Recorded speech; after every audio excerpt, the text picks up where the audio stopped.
So, welcome back, everybody. This is Night Flight, and today James Barkley is back, and our topic of the day will be, cosmic abandonment. So, James, do you think that we have a collective imprint in our, let's say, mind, body, soul complex? That is very, very ancient and an imprint of abandonment and grief. Yes, I do. There's a collective trauma, conscious for those who've done the research and even in some cases have memories, but also an unconscious, subconscious trauma just from the celestially driven cataclysms alone. The number of times this planet is at a reset when the large swath of the surface population was annihilated. And there were pockets of humanity that survived. Those that had the means to go underground, those who had the means, depending on the type of cataclysm, uh, to get to high ground if the planet was inundated with water. So just that fact alone has left a deep emotional scar subconsciously in a lot of people. And what do? The controllers here in Hollywood, they bombard us with all these disaster movies. I remember the 1970s, the early 1970s, we had a whole spate of them. We had the earthquake movie, then we had all these other movies about these natural disasters, so called. So yes, from that standpoint alone, there is trauma and also the cosmic abandonment aspect. This is why I feel that some people have this need for some kind of higher power, some kind of, and I don't mean like a divine holy source, God, guidance of the divine. I'm not talking about that. I mean like a stern authoritarian father figure, if you will, or system which lords it over people, tells them what to do, tells them what to fear, tells them who to hate. That's part of a big part of the problem also, which explains in part the behavior of so many people here on this planet today.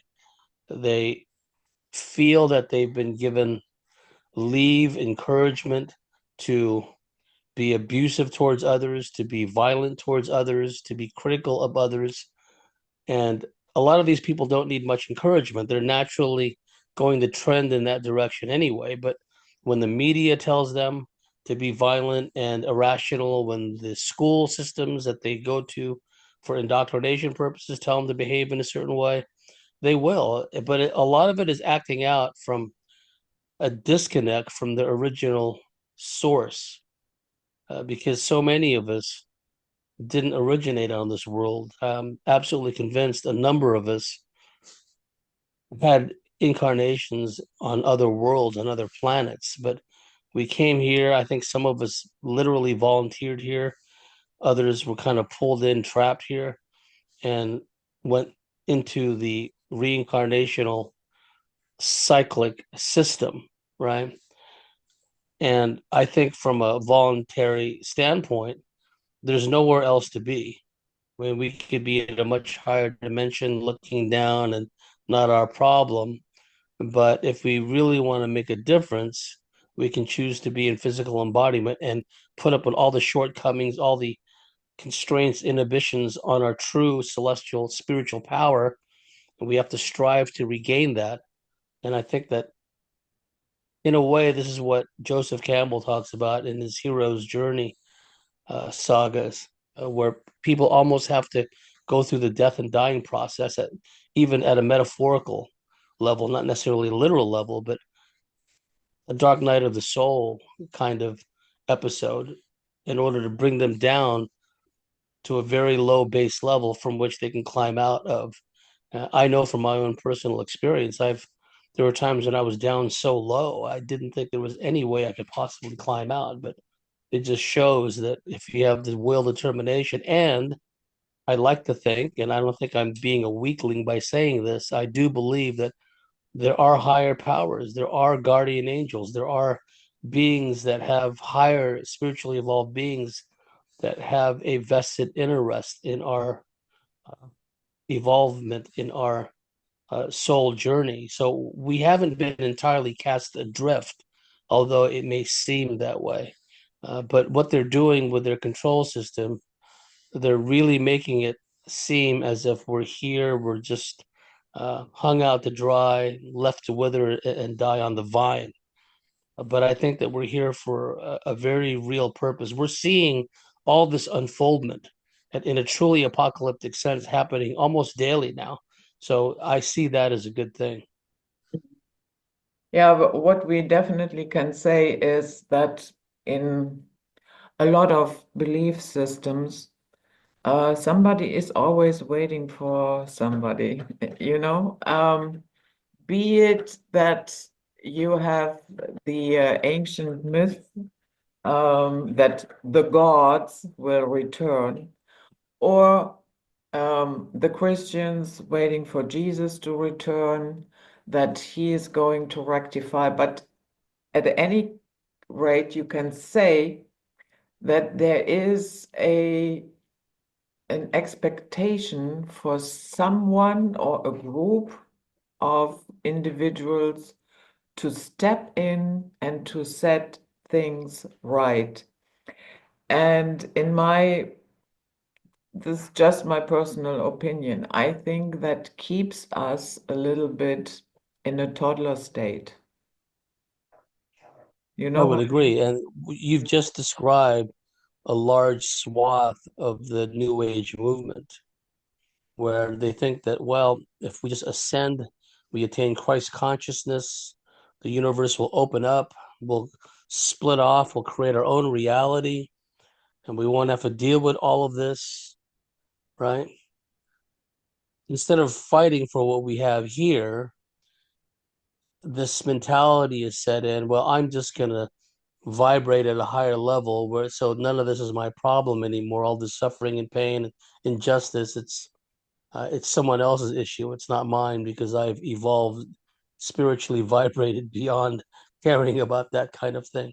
But that's to me a dead end because so many of these new agers are they're really disillusioned. They're really misguided. So much of their information comes directly from these archontic forces that are here to enslave and ultimately eradicate them and capture their souls. But they don't realize that because they're caught up in this whole new age miasma of confusion. Hmm.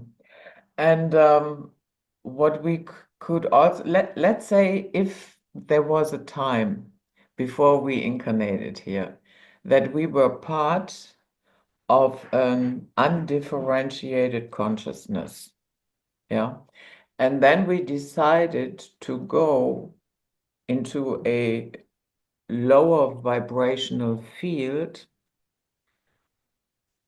to separate from that consciousness, and that separation allows for individuality.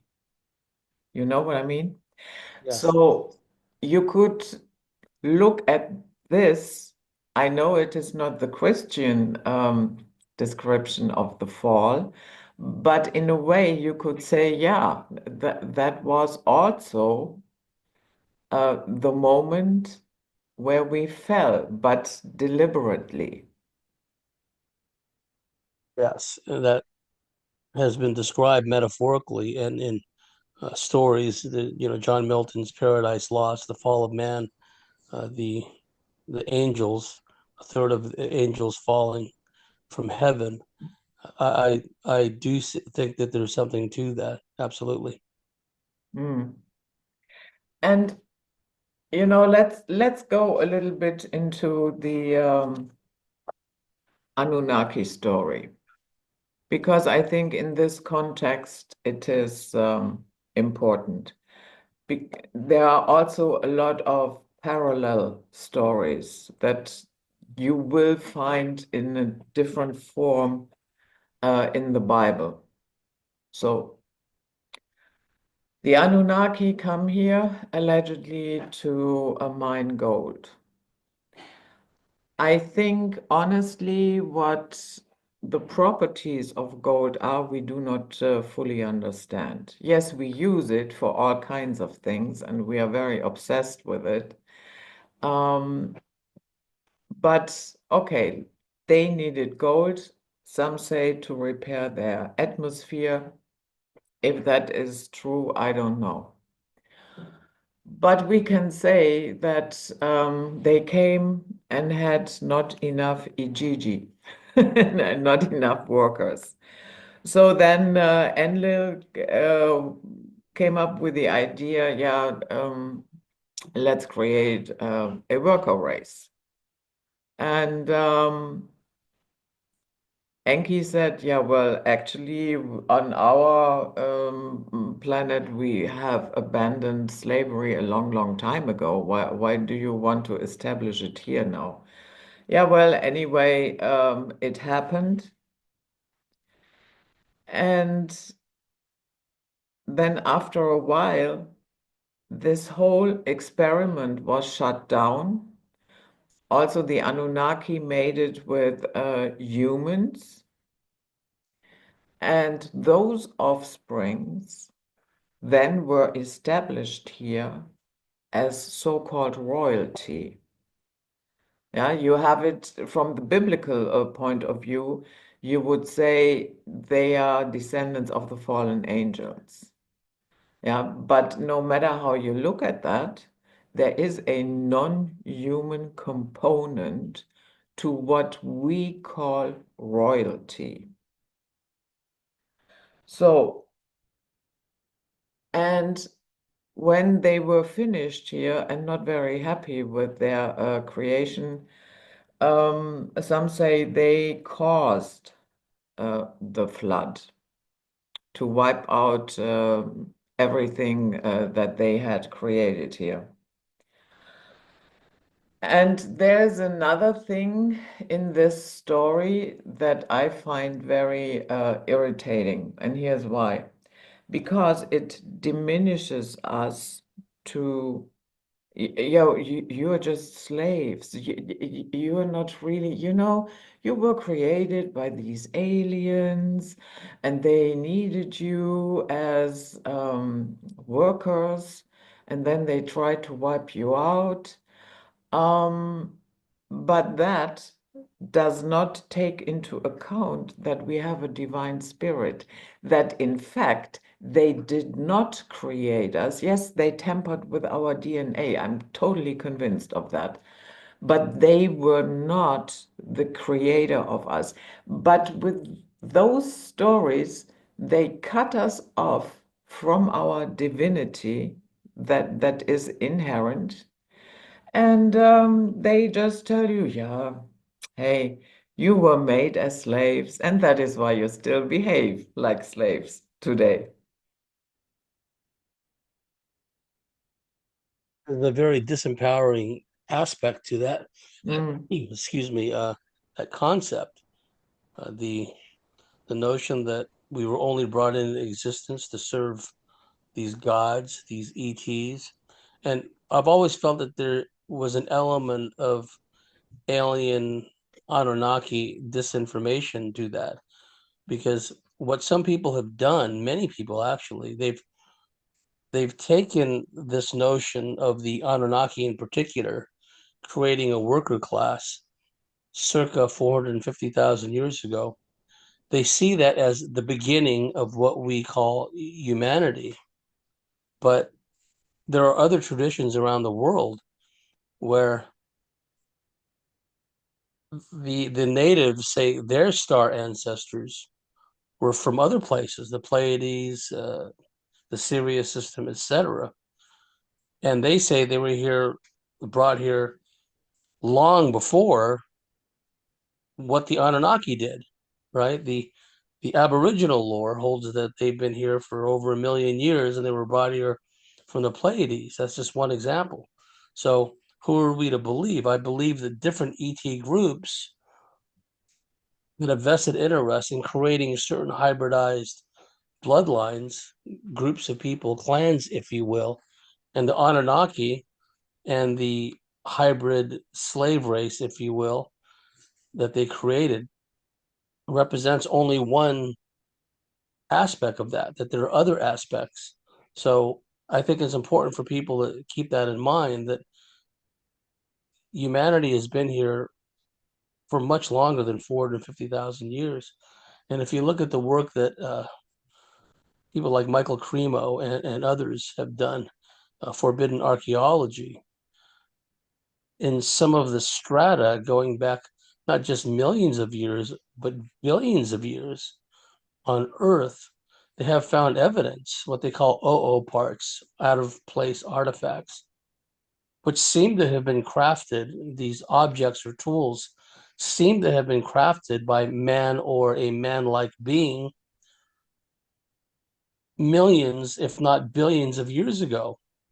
So all these different races have been coming and going, these spacefaring as well as interdimensional beings, genetically enhancing, upgrading, or in some cases dumbing down some of the hominids on the surface and creating a proxy force for themselves, a group of hybrids between themselves and us, that they can lord it over, present themselves as gods, what have you. So the Anunnaki, actually, if we take what Sitchin said at face value and his interpretation of the Sumerian cuneiforms, the Anunnaki were actually latecomers to this.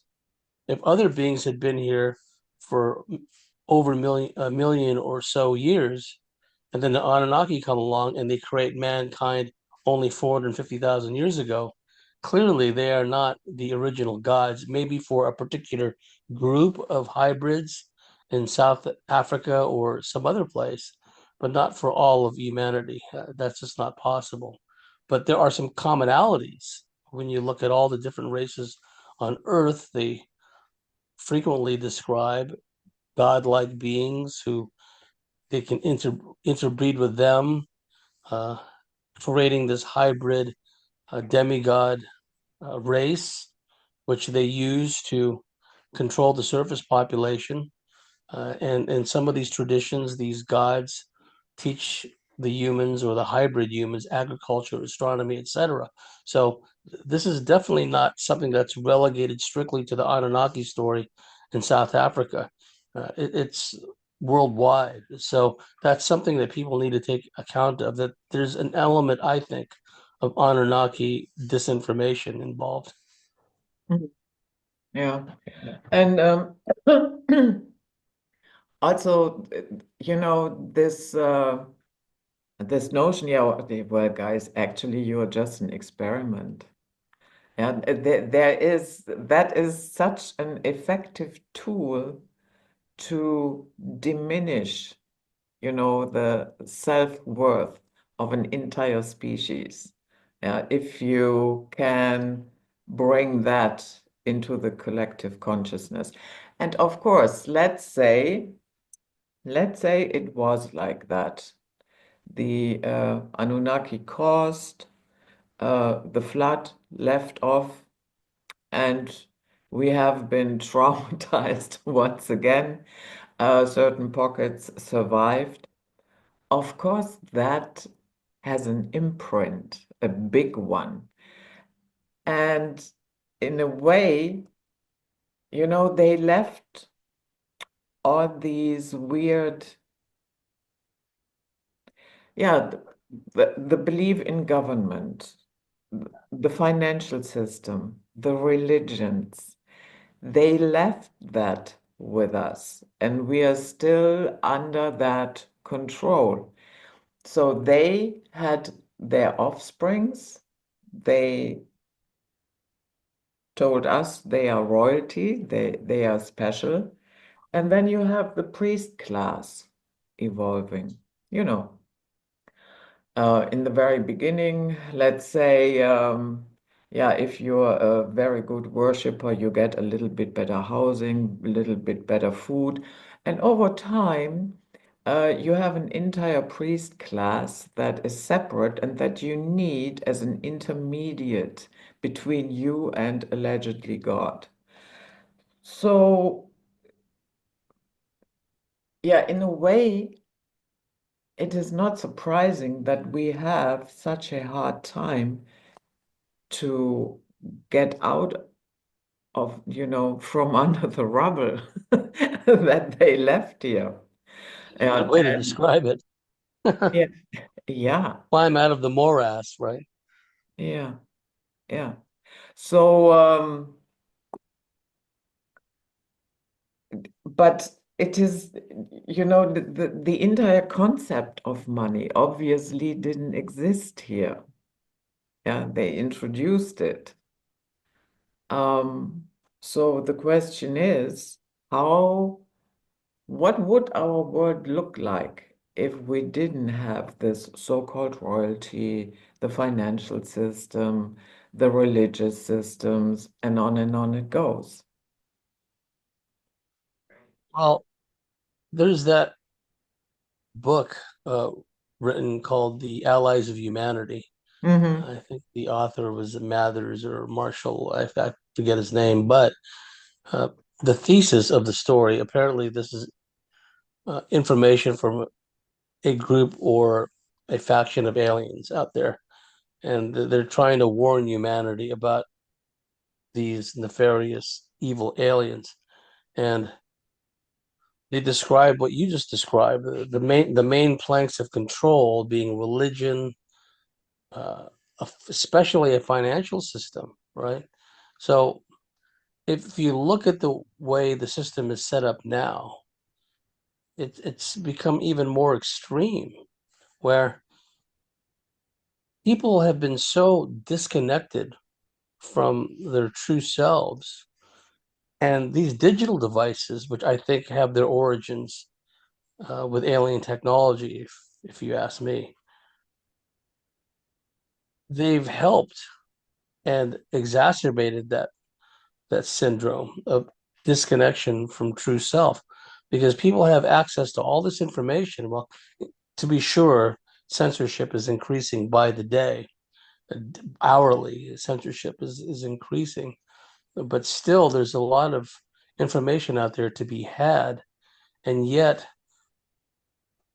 the fundamental planks that hold this system in place, this blind obedience to authority, be it religious authority or military or governmental or school systems, the financial system, it's still intact. And then the next step of the financial system being digital currency and that whole digital control system, the social credit score, what have you, it's taking it to another level. So what we're seeing is a clear split, in my view, of humanity. Those that are still, for the most part, embodied souls with some degree of awareness, understanding of what's going on around us, and then the great masses of humanity. We always hear, and me, I'm a glass half full kind of guy. A Hmm. lot of people always talking about, oh, this great awakening. Yes, to a point. I see what you mean. If one were strictly to go by social media or YouTube or BitChute or some of these other platforms, yes, there's a lot of people every day. There are new channels coming up, new podcasters, new so-called social media influencers. But we are still radically outnumbered by people that either don't have a clue or who are mindless worshipers of authority. And one of the biggest problems that I see going forward are all these mind controlled, brainwashed military, ex military people. Now they have their person in place, uh, Trump, right? Of course, we know that Trump has his minders. He has people that keep him controlled and feed him information or disinformation, as it were. I like what he's doing domestically in America, right? But because I'm not mind controlled and I'm not In a cult, I have a nuanced perspective. I take the good with the bad. Mm. I don't like what he's doing foreign policy wise, or his minders are doing foreign policy wise, which I knew was going to happen. I saw that coming. I'm not even mad about it because I was expecting it, right? And the problem is, there's all these mindless military people and ex-military people that are just cheerleading a whole new spate of wars, wars that could prove ruinous to the entire human race. Because we saw with the Biden administration, the Biden administration, how people were so desensitized from the concept of, say, like nuclear war. It just became a term they threw around. Oh, well, let's just have a nuclear war with Russia, like this is no big deal. Clearly, they don't understand what it means to be involved in an all-out nuclear war and have the whole planet engulfed in firestorms, right? But now that Trump is in there and the saber rattling against Iran, et cetera, and all these mindless military or ex-military idolaters who are in their own way as brainwashed as the brain dead left. In their own way, they're as brainwashed as they are. So it's interesting when you step back, you zoom out, and you look at this dichotomy play out. Uh, Yeah, I, I'm not really excited about turn of events going yeah. on in the Middle East I and just in the Persian recently Gulf. did an interview with Wayne McRoy, and we did it about Opus Dei, and you have a clear trail of Opus Dei leading into the current White House administration. So even I agree with you, what you laid out about foreign politics, but it's even, I think we will be seeing some surprises even with the inner workings for the United States itself. But we will see how long that takes until they come out of the woodwork. And this abandonment issue, I think, leads us, in general. I'm not talking about individuals because you don't crave that, I don't crave that, but in general, people crave these leaders, world leaders, yeah, like a daddy and mommy substitute. Um, People in politics or religions, whatever their field is, where they feel they can lead them out of their misery. And that is, yeah, that's very dangerous to think that way, because for one person that is first of all almost an impossible part, yeah, to manage all that. And on top of it, again, it neglects our self-responsibility. Yeah, and that means we crave these leading figures so that we do not have to take responsibility for our lives and we make decisions. What we're seeing with this exposure of all this fraud and criminality, which is a good thing. Again, I'm a glass half full kind of guy. I take the good with the bad, but I'm not holding my breath that we're going to see a huge, uh, like, spate of arrest, prosecutions, what have you. The problem that I see is that so many politicians, both Republican and Democrat, are so corrupt, so compromised, have received so much lobby money, so many so many foreign contributions, that to investigate a particular individual in a particular party opens up a whole can of worms about all this illegality that everyone else has indulged in, because so many of them have had their nose in the trough of all this mega fraud amounting to billions and billions and billions of dollars. And we're starting to see, we've seen this in the past, but more extreme now, especially the revelations from Doge, so-called, about where all this USAID money has gone. But we've seen, albeit on a smaller scale, the same thing in the past, both Republicans and Democrats. So this is why I don't see, at least in the near term, anything really coming out of the whole Jeffrey Epstein, P. Diddy thing, because that will implicate people in both parties, and they don't want that. They may throw some lower level people under the bus, some small fry, as they say. But as far as netting these big fish, these whales, I don't see that happening Mm-mm. anytime soon, because these are entrenched individuals, entrenched systems, entrenched networks that have been there literally since time immemorial. It's not something that just sprang up in the last year or the last few years. It's just been there all along. The entire system is corrupt to the bone. So I think they're just going to keep kicking the can down the road, the can being the Epstein uh, issue, right? Yeah, it So will be we're always already next seeing how week. we're Next already week. seeing how they're backing off from that. Yeah, yeah. Yeah, next week we will release them. Yeah, no, no, wait another 2 weeks. It's on my desk. It's on my desk. Yeah, yeah, yeah. Well, It's yes, and like they have to redact the names of the victims. Well, fine. How long does that take? Send the documents to me. I can redact them quickly, right?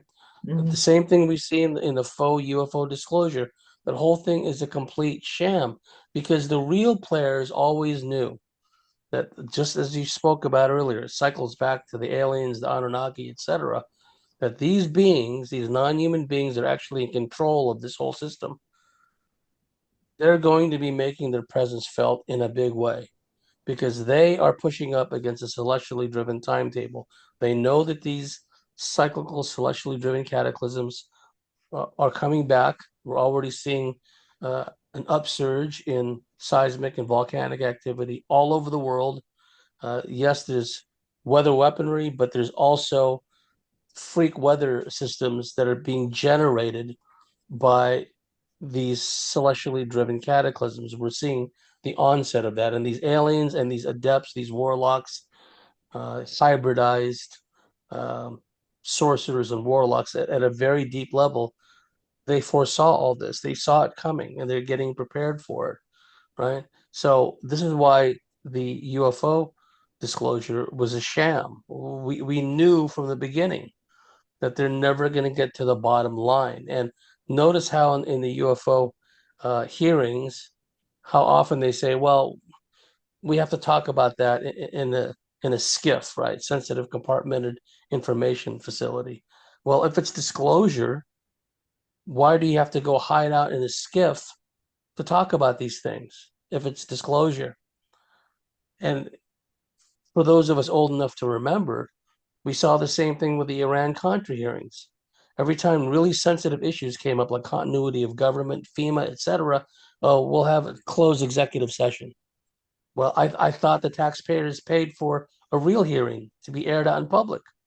Why do you got to go scurrying off like cockroaches into a dark corner somewhere and talk about it amongst themselves? That's not disclosure. So they're throwing us a bone, basically. I'm not even mad about it. This is basically what I expected. And I don't say that from a jaded, cynical perspective.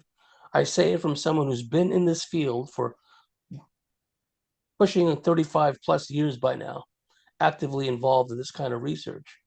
So, the ability to zoom out, we're not going to see anything really meaningful, earth changing, earth shattering, because whether it's UFO disclosure, the Epstein list, it all tracks back to the same non human control system.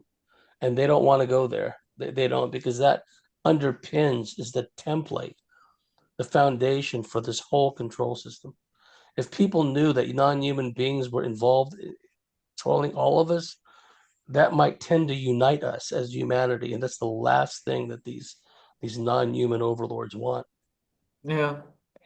And this genetic tampering by the Anunnaki with us, I would say that is a good candidate for what we might call primary psychopathy, meaning you were born that way. You have no real feelings, you have no conscience, you have it doesn't bother you if people suffer like hell after you made a certain decision. You're completely disconnected. And I think we primarily find it in those who were introduced as royals, because there you have the direct connection. Yeah. And so then Divine right to rule, this divine connection to right the to rule. Yeah, exactly. And uh, then, of course, you have, ein Moment bitte. Let me, yeah, mein kein Hund. Problem. Yeah, go ahead and start again. So, and then, of course, you have a secondary psychopathy, meaning you have been, yeah, raised that way that it had to lead. And interestingly enough, if you just type in CEOs and psychopathy, there are multiple articles that stress that, unfortunately, in our society, psychopaths have a tendency to rise to the top.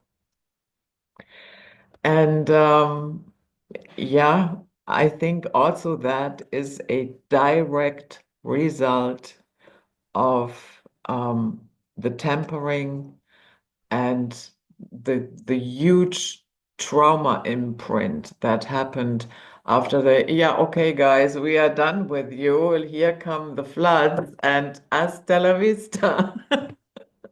Yeah, and then you have a completely traumatized, yeah, leftovers here on Earth, and leave them just to themselves.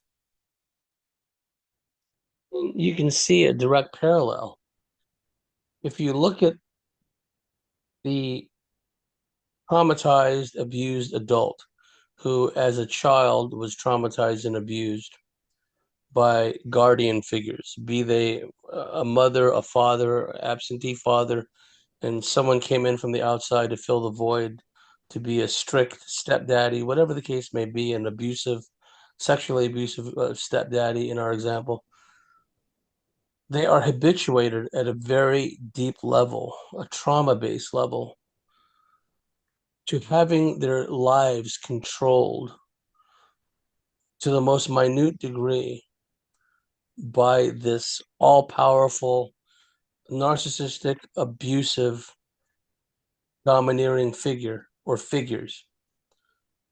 So, from a mental transition standpoint, it's not too difficult for them to transfer that sort of, I don't know if allegiance or rather obedience, acquiescence, it's probably more like it, to another figure, institutions. And we saw this with the lockdowns.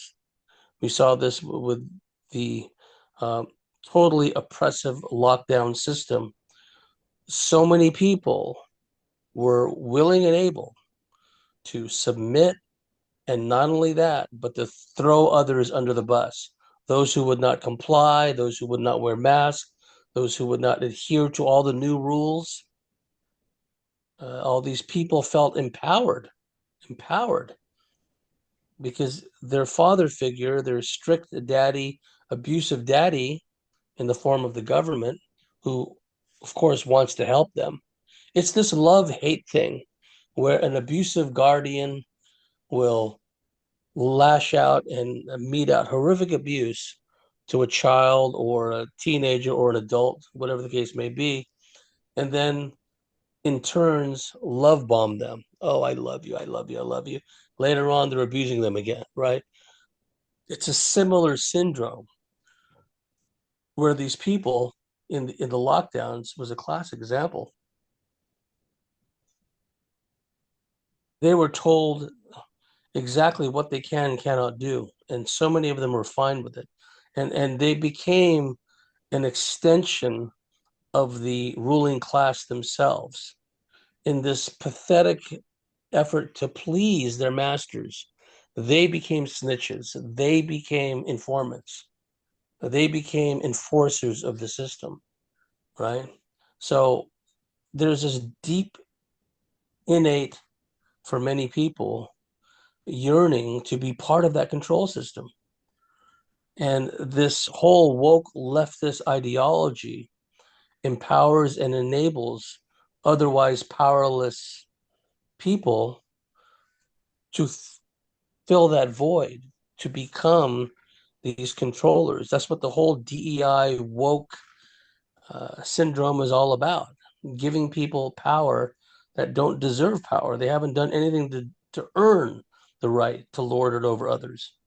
And they've done psychological studies. You mentioned psychology earlier, the whole CEO psychopath syndrome, which is absolutely correct.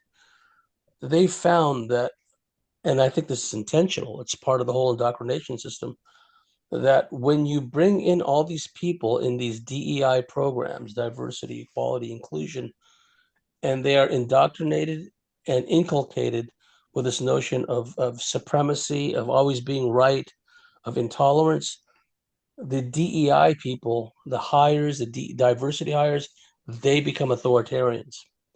And that's what they want at the lower grassroots gutter level. All these stupid, idiot, imbecilic control freaks everywhere.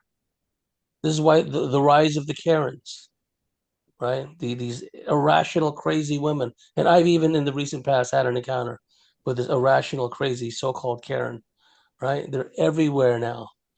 But there's an entity possession aspect to that. That's what we must never forget.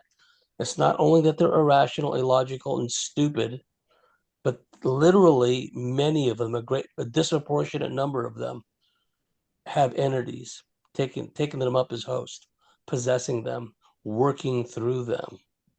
And these treatments, so called, in the recent past, have exacerbated that whole syndrome because there is a spiritual component to those treatments. And I'll just leave it at that. Yeah, yeah.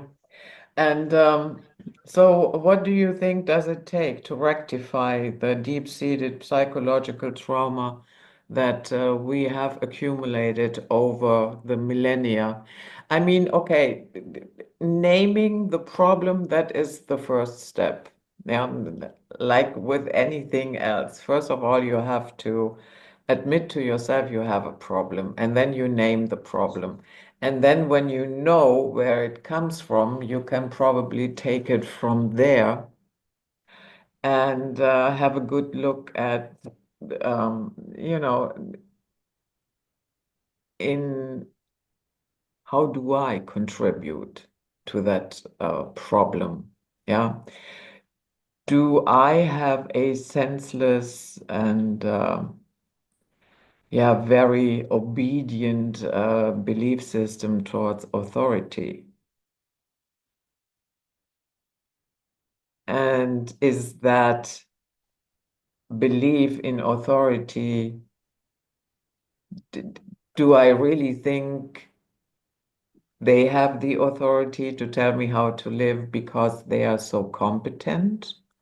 Or do I have it because we all have been traumatized? Yes, we all, to some degree, come Yeah. from a trauma-based, shame-based upbringing. We all have a wounded uh, inner child within us. So if it's left unhealed, then I'm a work in progress. I'm not going to blow smoke and tell everyone that I'm all fully integrated. That's not the case, right? I've still got a lot of work to do. But there are people that have given vent to their lower base impulses because they've encouraged by this narcissistic, archontic, sadistic clown system to just let it all hang out. If you have an emotional response to something, make it an over the top emotional response. Let me give you an example. It used to be the left in America, so called, used to hate the CIA. Oh, Mhm. the CIA, all the problems they're causing all over the world in Central America, Latin America, et cetera, et cetera. Now, if you were to say to a leftist, well, wait a minute, the CIA staged the coup in 2014 in Ukraine, which brought in these Nazis, these fascists, so called, which is why we have Zelensky in office right now in Ukraine. Instead of asking, where did you get that information? Could you share some of that with me? You'll be met with, you're a racist, you're a Nazi. Yeah. See, you cannot reason with people like that. So one of the things that I've done is I've just completely, as much, it's not easy, but I've done my best to disengage from all those people that I feel are have been contaminated and have this hive mind parasite virus working through them. And if I find myself in a social situation where I'm interacting with them, albeit temporarily, right? I'll just humor them, I'll play the game, I'll act as dumb as they are, and then eventually I'll ditch them the first chance I get. So the first thing we need to do is clear our heads and divest ourselves of all these mental encumbrances. Uh, to some degree, many of us, even those who are aware of this manipulation, even of the archontic alien control system, we still have vestiges of this trauma, which compels us at times to look for these saviors, look for these daddy figures, look for these people that we feel are going to help us out. And what these people that we look up to as saviors, what they do, or the minders around them do, is they'll throw us bones. They'll throw us scraps from the table, uh, make it seem as if they're doing something for the greater good. And in practice, in many cases, they are. I mean, who can argue that keeping Tren de Aragua, or whatever they're called, out of America is a good thing? Who can argue with uh, kicking out all these immigrants who don't belong there, these undocumented illegal immigrants from Haiti and everyone else that are not contributing to society, they're destroying society? Mm. Nobody can argue with that unless you're a brainwashed, woke-tard leftist, which is an entirely different order of being at this point. I don't even, to say that they're subhuman would be a compliment to them. They're so brainwashed and they're so violent and stupid. The whole system reinforces that irrationality. So I think that what we need to do is really just get grounded, detach from it as much as possible. We have our own kind of philosophy, philosophical works system that we work through to get a better gauge and understanding of what's around us. It's not easy. I mean, by nature, I'm kind of a uh, you know, I've never been in the military in this life, but I have very much a militant warrior ethos in mentality. I'm sure it comes from some of my past lives.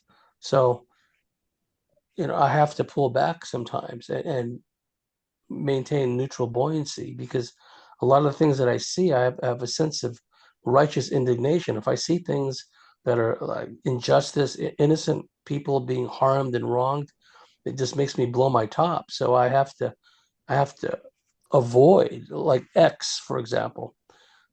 I take the good with the bad, right? X, Twitter, whatever anyone wants to call it now. To some degree, there has been some loosening of the censorship there, right? Hasn't reached out to me yet because I still have problems posting things. But Elon, that's something you got to sort out. But But on the other hand, you see so many things on X and Twitter that just makes my blood boil, right? All the crime being perpetrated and the violence perpetrated by immigrants and all that stuff just makes me see red. So I have to purposefully detach from that because that's going to send me down the Hmm. wrong path. It's okay to be aware of it. You're there at ground zero. You're there surrounded by immigrants. I can't imagine what life is like for you, my friend, right? Having grown up in Germany and then just seeing what's become of it, right? And that's another part of this weird dichotomy Mm. where clearly these narcissistic, evil politicians are letting your country, and we're just using Germany as an example here, go to hell, literally. But at the same time, we got to protect Ukraine. So we'll draft you, we'll put you in the military, we'll go fight for Ukraine because freedom over there is more important than freedom for your average German walking safely in the streets, right? That's this weird sadistic clown show that we find ourselves in. Sometimes you just got to step back and laugh at it because it's just so ridiculous from a higher level spiritual perspective. You just got to look down and say, this is just ridiculous. I'm going to have a good laugh about this. Yeah. And, circling back to the Anunnaki, I think I'm from sorry that, if I got a bit off track there. Sorry about that. yeah, it doesn't matter. That you are absolutely right. What is going on here is completely nuts. As I said before, I live in an area where that is not so affected. But if I go downtown, that's a whole different story. Yeah. And that is why I stay away from downtown. Yeah. So, but okay, the Anunnaki, they had nothing against it to be worshipped. In fact, they encouraged it. They kind of established and yeah, the priest class. And of course, the thinking of the savior ultimately goes also back to that entire system. And in that regard, I think it is completely correct to say that any and all savior programs come directly out of the dark occult. It does because you just brought up the Anunnaki again, and Mm. who is Enki, this great savior who Yeah. cared so much about the slave humans that he was willing to go against the rest of the Anunnaki, but he could have been doing it for his own selfish reasons. No, don't wipe out my slaves. I still need them, right? Yeah, But yeah, but look at how many people in our field think, oh, yeah. Enki, he was such a great guy. He stood up for us. No, there's a reason why I call him Stinky Inky. I mean, it's not for nothing that I call him that. But please continue. Yeah, absolutely. I have said for a long time, yet I know, that it's usually presented that way, this brother against the other brother. And I'm not discounting that they had discussions about, how to deal with it. But at the end of the day, all of them had their own agenda. To me, there is no good guy in that story. Definitely not.